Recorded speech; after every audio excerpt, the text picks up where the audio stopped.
tudo bem? Vamos agora falar sobre redes e transportes. Olha só, que tema bacana. Quando falamos em globalização, estamos falando de quê, professor? É um intenso fluxo de mercadorias, pessoas, capitais, ideias em escala mundial. E isso só acontece graças ao desenvolvimento de seus dois pilares muito importantes, que são o que, pessoal?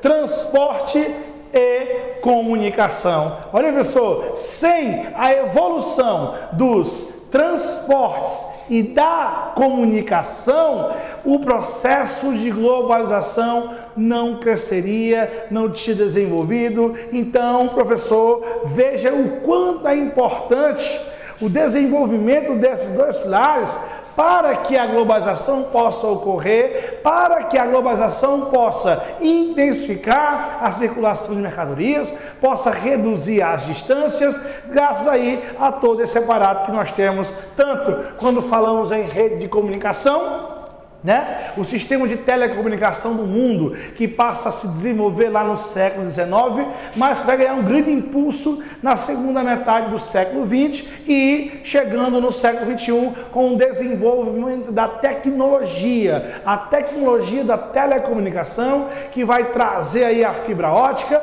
que vai trazer o mundo online, que vai trazer todo o aparato da telecomunicação lá no espaço, os satélites, os cabos subterrâneos, de fibra ótica. Então tudo isso vai ser fundamental para que o mundo esteja cada vez menor e o processo de globalização cada vez mais intensos, ok? E o outro fator fundamental vai ser o desenvolvimento do transporte, do qual o Brasil hoje, diante do cenário internacional, é um país completamente atrasado, inclusive ao ponto de a gente se assustar como que o Brasil consegue ser um país que está entre as 10 maiores economias do mundo, com uma rede de telecomunicação que não satisfaz a demanda da sociedade em relação ao mundo. Ainda estamos atrasados na questão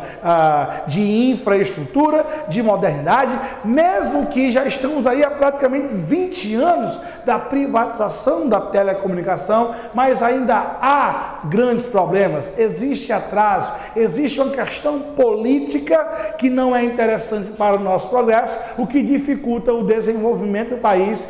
Isso tanto para a telecomunicação, bem como também para os transportes. A gente não consegue entender como que o Brasil é uma referência econômica lá fora, apresenta números de gente grande, com um sistema de transporte defasado e que não consegue aí atender a demanda tanto da sociedade, bem como a demanda da economia interna e externa. E aí, nesse detalhe, a gente, para tentar entender um pouquinho mais sobre os transportes, a gente chama quem, pessoal? A gente chama os modais de transporte, que vão ser divididos, classificados da seguinte maneira, preste bem atenção. Temos o modal aquaviário, que é um modal que se subdivide, daqui a pouco eu vou dizer. Depois do aquaviário vai vir o ferroviário, perfeito, pessoal. Transporte ferroviário, típico de país rico, mas que no Brasil, infelizmente, não conseguimos investir o que deveríamos.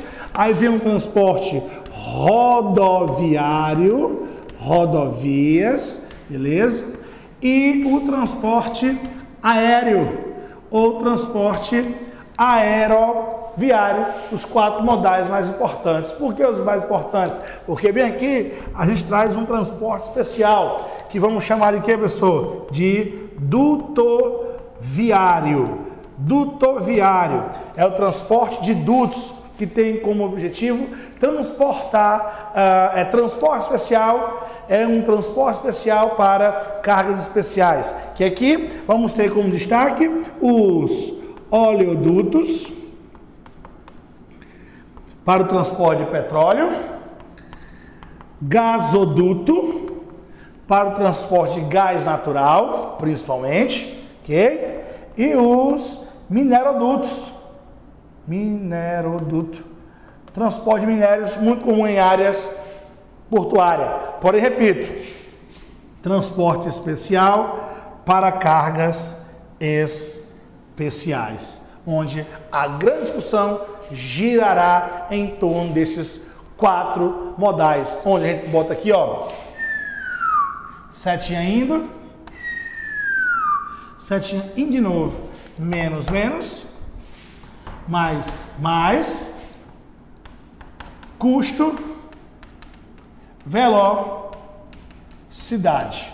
O que isso quer dizer? Em linhas gerais, do transporte mais barato para o mais caro, do transporte mais lento para o mais rápido, onde em alguns momentos isso pode inverter, né? Em alguns cenários, o transporte rodoviário pode se tornar mais lento que o ferroviário. Mas essa é a regra em linhas gerais. Repito, onde todos esses transportes vão possuir tanto pontos positivos como pontos negativos, que podemos salientar como um ponto positivo aqui no transporte aquaviário a elevada capacidade de carga associada ao baixo custo de transporte, mas que infelizmente terá como ponto negativo a sua velocidade, não é um transporte tão rápido quanto deveria ser para promover o dinamismo econômico.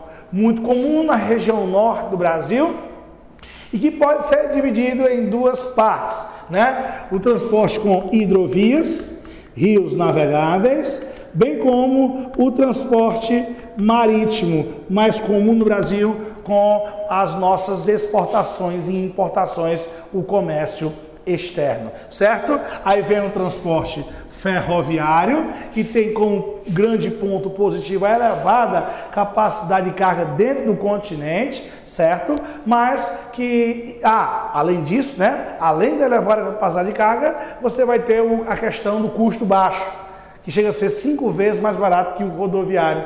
Porém, infelizmente, vai estar associado a um transporte que tem a sua mobilidade um tanto quanto comprometida, já que é um transporte de ponto a ponto, diferentemente do transporte rodoviário no Brasil, que terá como ponto positivo o negativo do ferroviário, que é a sua flexibilidade, a sua mobilidade. Mas, em contrapartida, a sua dificuldade vai estar associada a baixa capacidade de carga, que vai proporcionar um elevado custo de transporte, que infelizmente ao longo dos desgovernos na história do Brasil, o transporte rodoviário foi o transporte priorizado, onde não deveria, já que geograficamente somos um país muito grande, muito extenso e que deveria ter como principal meio de transporte de cargas o transporte ferroviário, algo que ocorre nos países ricos, nos países desenvolvidos e que por conta disso, dessa inversão de valores e de interesse, o Brasil hoje conta com cerca de 60% do transporte de cargas no país por rodovias, né? Isso gerando um custo muito grande para o país, sendo o transporte ferroviário representado por apenas 25%. Repito, que deveria ser o contrário, mas em virtude de vários interesses políticos e econômicos, nós temos este grande problema, tendo a rodovia como transporte prioritário do Brasil. E por fim, o transporte aéreo, que é um transporte que tem como grande ponto positivo, obviamente, a sua velocidade, o seu tempo de deslocamento, mas está associada a uma baixa capacidade de carga. E essa baixíssima capacidade de carga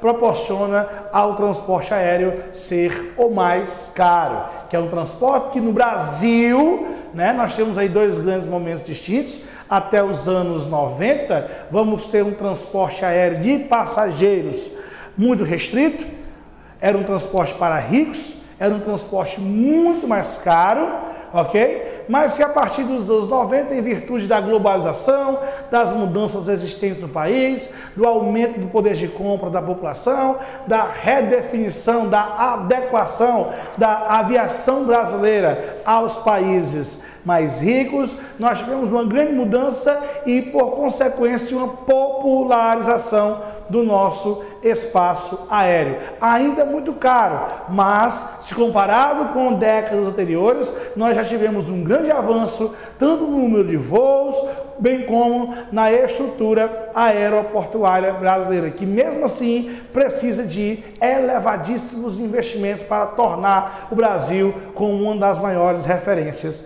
no espaço aéreo, tá bom? Valeu, galera, forte abraço, até a próxima, tchau, tchau!